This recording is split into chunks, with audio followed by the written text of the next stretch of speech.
Controle de tempo, você me avisa? Vamos ver como ver. Tá bom, vamos lá. Primeiramente, bom dia, muito obrigado para quem está aqui. Hoje eu vou falar um pouquinho sobre agro, esse grande mercado gigantesco de 2,72 trilhões de reais. Vocês fazem ideia do que é isso, cara? Só em termos de PIB, são 23% do produto interno bruto brasileiro. E é engraçado que, lamentavelmente, a gente vive uma campanha consistente de desinformação. Porque o que a gente tem de ideia de agro? Que ele sempre é ruim. E aí vocês estão falando com um cara que, a priori, eu sou um ambientalista. Meu nome é Daniel Takaki. Eu sou um dos caras responsáveis pela OIS, que é uma ONG japonesa, tá, de origem japonesa, que atua em vários lugares, em vários países do mundo, tá, em mais de 32 países do mundo. A gente tem uma cadeira, inclusive, no Corpo Consultivo da ONU, tá, na área de desenvolvimento social sustentável. E uma das coisas que a gente deixa claro é, não dá para falar de agro sem entender de meio ambiente. A gente tem o costume de... Essas são as imagens que o agro passa, né? Todo mundo fala, o agronegócio é o vilão do meio ambiente, o agro é fogo, né? Aí a gente tem essas questões dos embargos econômicos, principalmente a França recentemente fez com a gente 2 embargos, né? O próprio Carrefour proibiu a compra de soja, de carne brasileira, né? E aí depois, na sequência, a gente teve o próprio governo francês reforçando isso, o que é um absurdo. Por quê? Imagina um país que preserva menos de 7% da sua área vir culpar a gente pelo desmatamento e pelos problemas das mudanças climáticas. Tem uma certa hipocrisia que a gente precisa tomar um certo cuidado, tá? Então o agro não é tudo isso. A gente precisa entender esses controles de narrativa para poder falar por que a gente tem que levantar essas questões e por que levantar isso aqui na campus. Porque vocês já pararam para pensar que isso é um grande mercado para desenvolvimento de startups, novas tecnologias, novos negócios e oportunidades para a gente? Vocês fazem ideia de quanto ganha um operador de máquina hoje no Brasil? Em Goiás, entre 8 e 12 mil reais, mais 1% da produtividade. Chega a ganhar R$1 milhão por ano. Tá? Se ele for um bom operador de máquina. Só que o que acontece? A gente tem essa questão do controle de narrativa. Tá? No Brasil, 2,72 trilhões é o equivalente aí ao PIB do agronegócio. 23% aproximadamente do PIB. No ano que vem, neste ano, a previsão é 29% do PIB. Não é só porque a gente tem uma super safra, não é só porque a gente tem uma safra subindo. É que, lamentavelmente, a nossa indústria está caindo. Como no mundo inteiro. Você vê essas questões norte-americanas, elas têm muito a ver com isso também. Entender a questão macro, né, de mundo, de política mundial, de economia mundial, ajuda a gente também a antever essas questões. E isso é uma coisa que todo mundo que trabalha com inovação e com empreendedorismo deveria estar antenado. Porque dali a gente começa a ver tendências antes que elas nos impactem. Para quem acha que a guerra no Irã não nos impacta, deixa eu contar para vocês, a gente importa muita coisa do Irã. Principalmente fertilizantes. Para quem acha que a gente tem essas questões, lamentavelmente no Brasil, a gente acaba sendo partidarizado e polarizado, tá? O governo que, teoricamente, muita gente do agro defende, falando que mais apoiava o agro, vendeu as fábricas de fertilizantes brasileiros. Então, quer dizer, a gente, como estratégia de negócio, imagina você ficar dependente disso. Em compensação, tá, nós estamos falando de que nós temos só 19 mil startups no Brasil. Menos ainda no agro, cerca de 10% no agro. Esses números, eles precisam mudar, a gente precisa incentivar, principalmente vocês, jovens, a entender a potencialidade da criação de startups, e principalmente de deep techs. Por quê? Porque vocês têm a capacidade criativa. A gente produz mais de 15.600 papers científicos todos os anos. Quantos disso viram um negócio?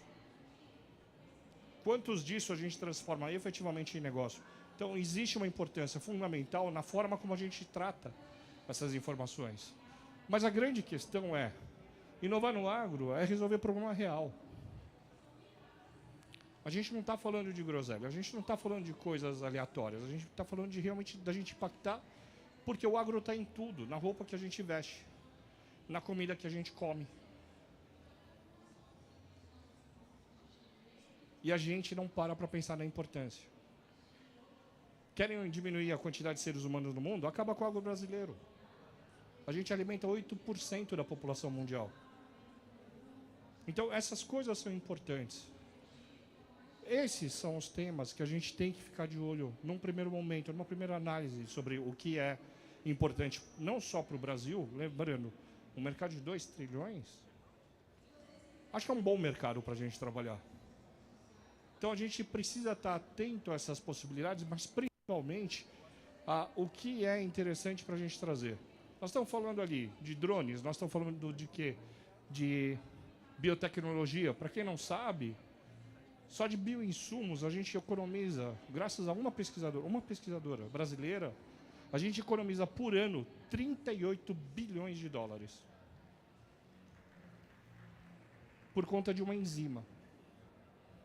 Por conta de uma bactéria que fixa nitrogênio na raiz da soja. Para quem acha que a gente compra muito e usa muito agrotóxico ou defensivo, ou a gente usa muito produto químico, fica essa dica. Dá uma análise com calma. Aquele discurso de no Brasil tudo dá, não, nosso solo é pobre. O solo do Cerrado é ácido. O solo do Cerrado é pobre. Então a gente precisa assim dessas coisas. Só que hoje, graças à pesquisa, muita pesquisa, a gente consegue desenvolver coisas diferentes. A gente tem a questão, por exemplo, de marketplace. Aí você fala, pô, mas parece óbvio, marketplace para venda de produtos, de insumos, de equipamento, de maquinário. Quantos de nós paramos para analisar, por exemplo, que seja aqui no Distrito Federal? Quantos de vocês são do Distrito Federal ou região? Por favor, levanta a mão. Já viram algum marketplace de venda de hortaliças? Sendo que a gente tem aqui na região de Vargem Bonita, Taguatinga, uma grande concentração de produtores rurais, principalmente hortifruti granjeiros. Tem alguma coisa assim para a gente poder estar fazendo uma entrega mais saudável? Começa por aí. E a falta de informação, ela impacta diretamente na gente, tá? Por exemplo, nós recentemente realizamos um hackathon aqui em Brasília, e uma das soluções foi fazer o quê? Aeroponia ou hidroponia para regiões periféricas. Um grande negócio, uma grande oportunidade. Por que não?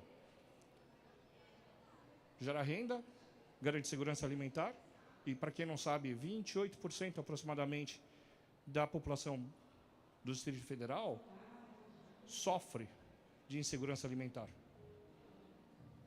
Sofre de insegurança alimentar. É um problema sério no Brasil. Tá? Então imagina isso resolvido por uma solução relativamente simples, por uma tecnologia que a gente já domina. Mas ninguém toma a frente para fazer. Então foi criada uma startup para isso, está sendo criada uma startup para isso. Então existe uma importância, por exemplo, no que vocês estão fazendo aqui, nessa participação de vocês. Então, da mesma maneira, fintechs para o agro são raríssimas.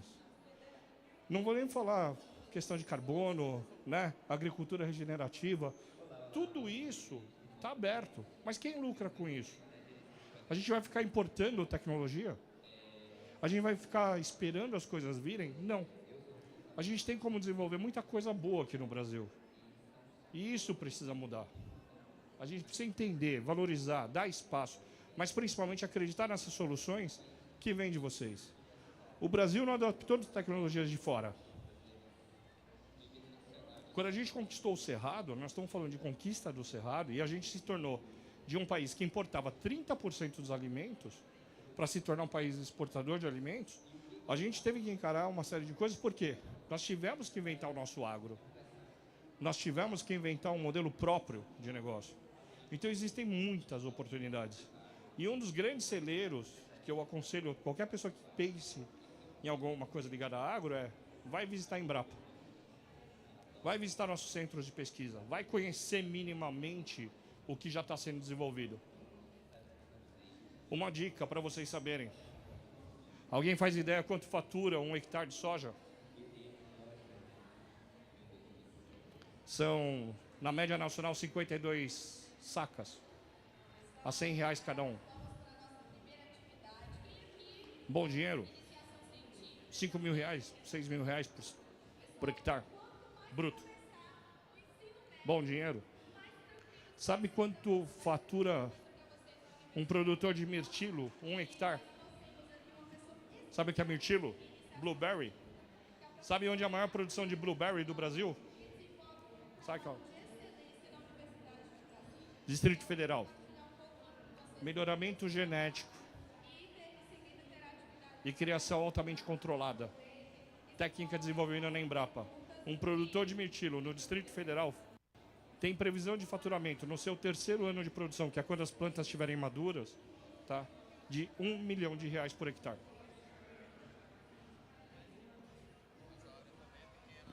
Hã? 1 hectare.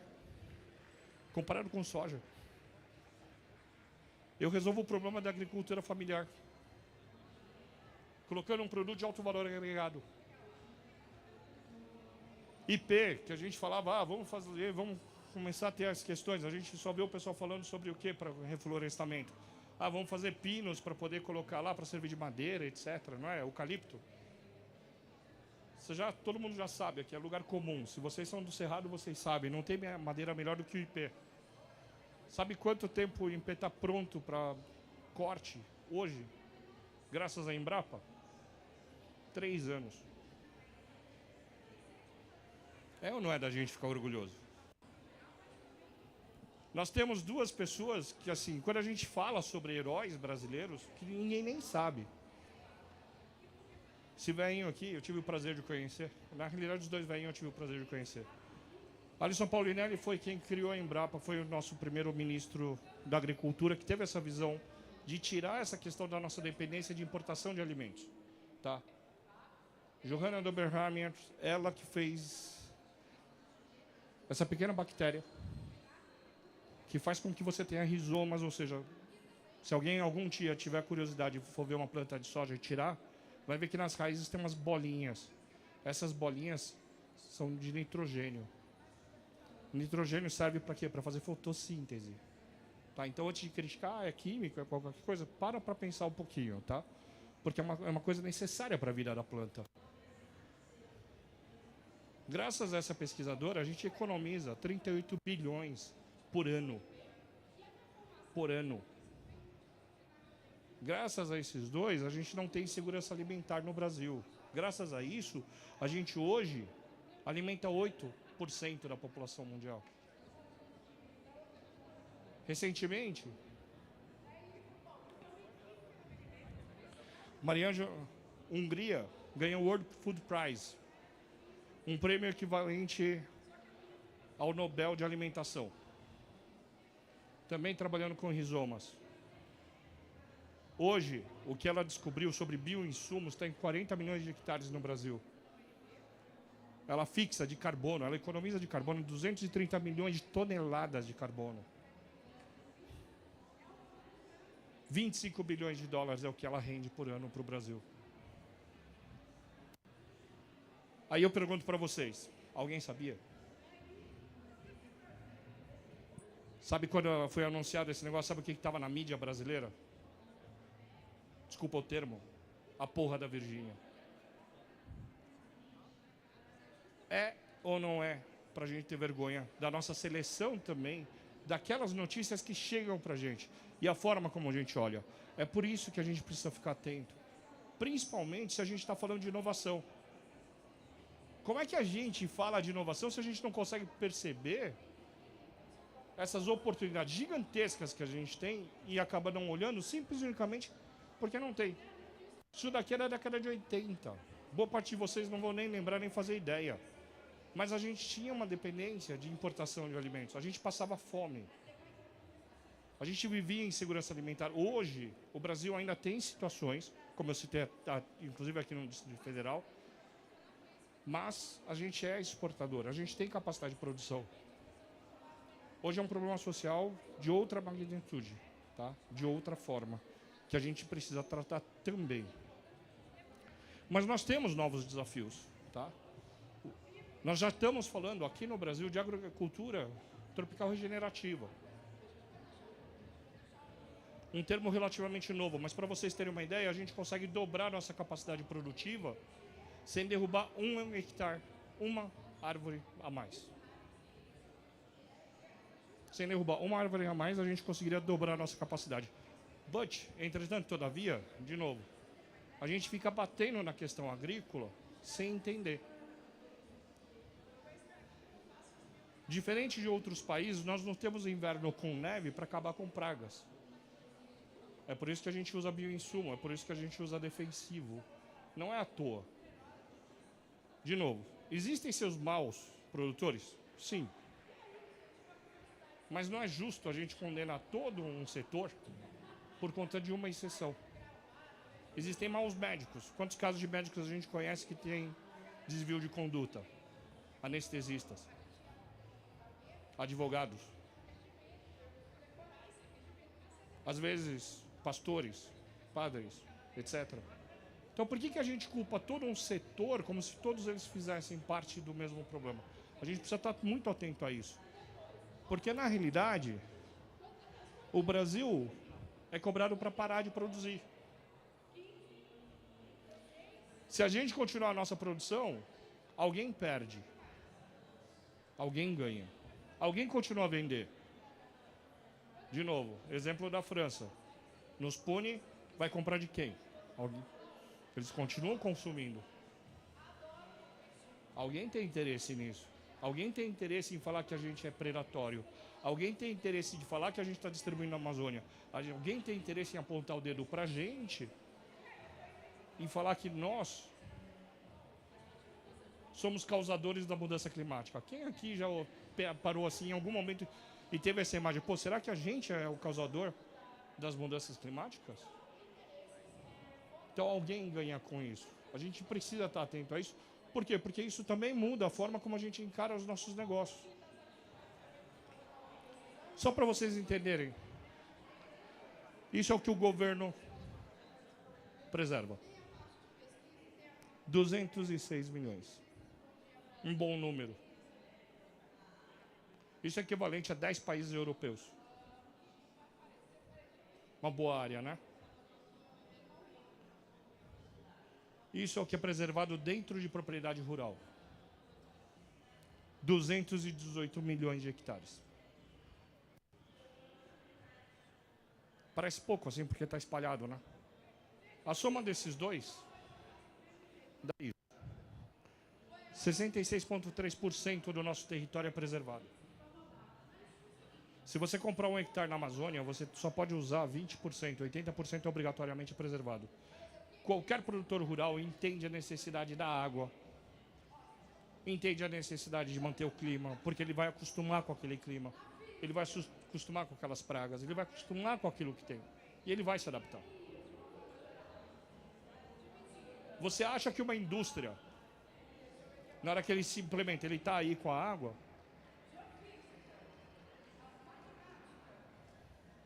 Você acha que as multinacionais estão aí com isso? Então a gente precisa parar um pouquinho e pensar e refletir. Por quê? Porque isso é estratégico para o desenvolvimento da inovação. Isso é estratégico para o desenvolvimento de startups em um setor que a gente domina. E que podem ter centenas de dezenas de milhares de oportunidades que a gente está perdendo porque a gente não olha. Essa foto é interessante. Esse dado eu acho que vale a pena vocês guardarem. A gente preserva o equivalente a toda a Europa ocidental. Isso não é dado meu, isso não é chutômetro, tá? Isso é dado do Ministério do Meio Ambiente. Isso daqui é um estudo realizado entre a Embrapa Territorial, Ministério da Agricultura, Pecuária e Abastecimento, Ministério do Desenvolvimento Agrário e Ministério do Meio Ambiente. Aí me aparece um Macron falando que a gente tem que fazer, preservar. Me aparecem outros países falando que a gente contamina, que a gente é culpado. Tem um grau de hipocrisia ali que a gente precisa ficar de olho. Por quê? Se a gente estiver atento a essas coisas, a gente começa a ficar atento aos resultados que a gente pode dar futuramente. Por que eu preciso buscar capital só fora, se a gente tem uma máquina gigantesca que movimenta 2,72 trilhões aqui? Por que a gente é obrigado a ficar olhando só em tecnologias ou coisas que estão lá fora, sendo que a gente pode desenvolver aqui? Quanto de coisa dá para a gente trazer? Esse é o mapa do uso do territorial brasileiro. 66,3% estão preservados. Tem um dado bem interessante que é o seguinte: 7,8% só em lavoura. Pastagens, está vendo ali, ó? Daria para a gente ocupar a área de pastagem degradada. Se a gente usar a área de pastagem degradada, a gente dobra a área de lavoura. Existem algumas startups, algumas tecnologias para vocês entenderem, por exemplo, que hoje ajudam, utilizando IA, para acompanhar vários detalhes, vou falar dessa forma, sobre, por exemplo, a produção bovina. Tirando, inclusive, a questão de saúde bovina, né? Bem-estar bovino. Para quê? Para a produção de leite. Só que estou citando a de leite, e para quem não sabe, eles estão ali. Os meninos de hidro estão aqui, da aquaponia. Mas por que a gente faz questão de mostrar? Porque a gente precisa começar a identificar essas questões de pessoas que às vezes estão precisando do quê? De um mínimo de apoio. Porque muitas vezes a gente vai para as faculdades e a gente também é crucificado. Eu fiz essa palestra dentro da SPM Brasil, da SPM em São Paulo, eu quase apanhei. Tinha um grupo de pessoas lá protestando, mas quando eles viram, é o que eu falo, dá uma olhada nesses números. Vamos lá, alguém ganha com isso, não ganha? Em falar que a gente não preserva. Nosso maior competidor, nosso maior concorrente. Olha a área que ele explora. Olha a área que ele preserva. Só lembrando que esses 13,9%, 19,9%, 20% da área preservada dele inclui o Alasca,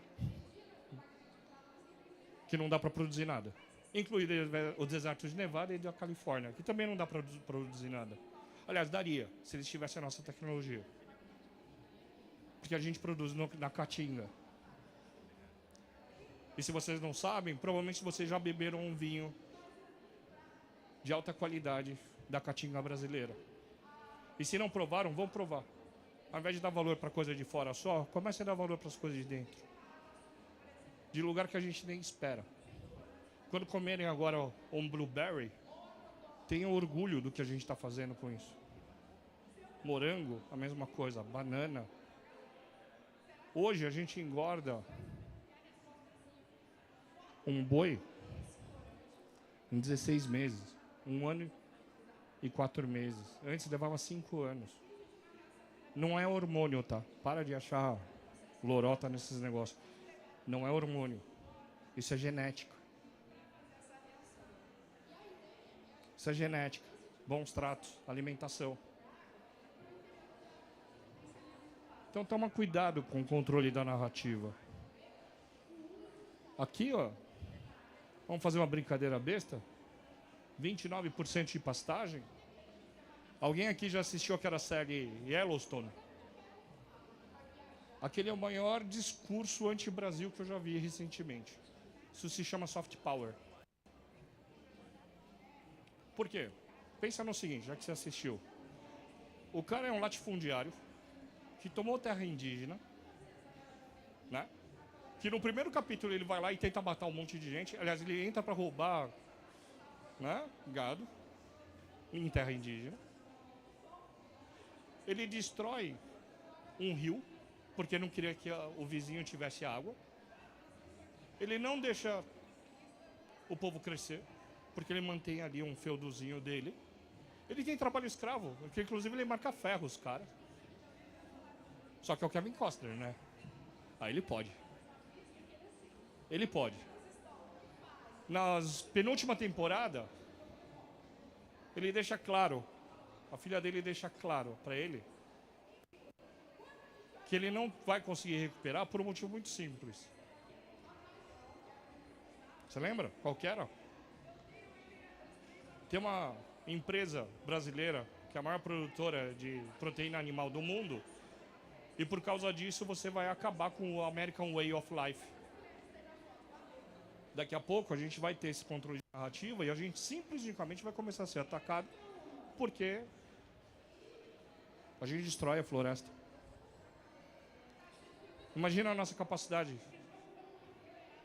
Eu participei de um projeto chamado ProSavana, que era pra gente, para quem não sabe, na mesma latitude, nós temos Moçambique, que quando tinha Pangeia, aquele bolo de, né, de terra junto, antes de separar, a África foi para lá, nós viemos para cá, e eles estavam no mesmo tipo de solo que a gente tem, com a diferença que eles não têm solo ácido.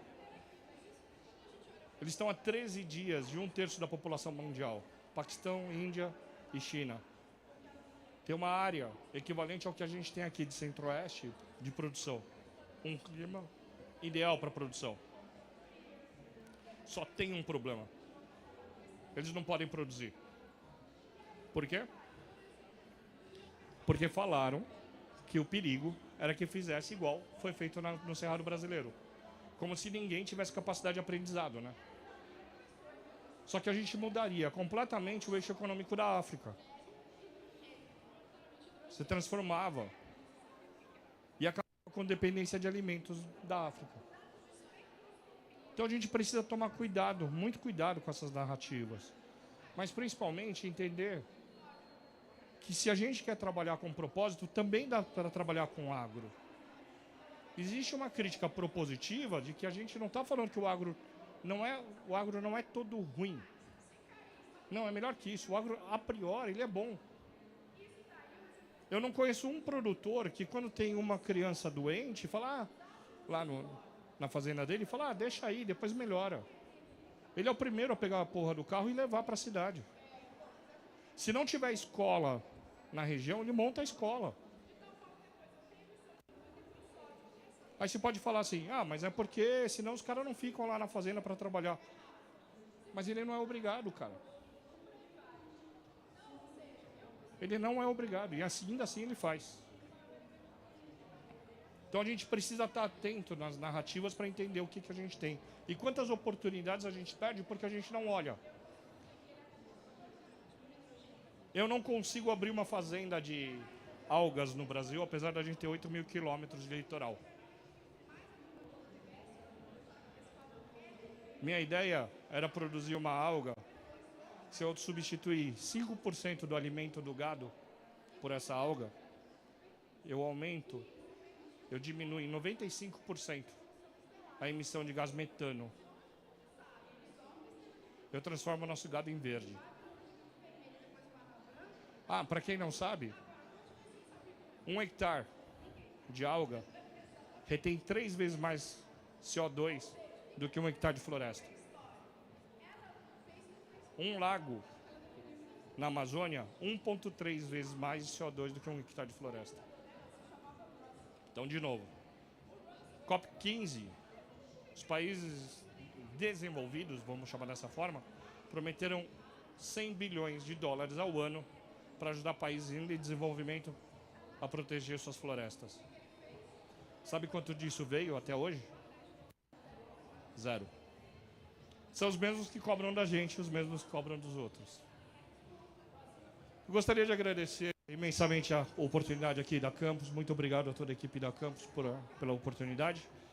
E fica aqui o convite para que a gente leve essa discussão mais a sério, né? E, por favor, tem meus contatos, inclusive meu telefone pessoal. Fica a dica, não entre em contato comigo por Instagram, LinkedIn, não precisa. Seguidor de rede social não é o que eu preciso. Eu preciso de gente que esteja afim de discutir isso a sério. Gente que esteja afim de construir alguma solução a sério. Tá? E é isso que a gente faz. É assim que a gente muda esse país. Moçada, obrigado e até a próxima.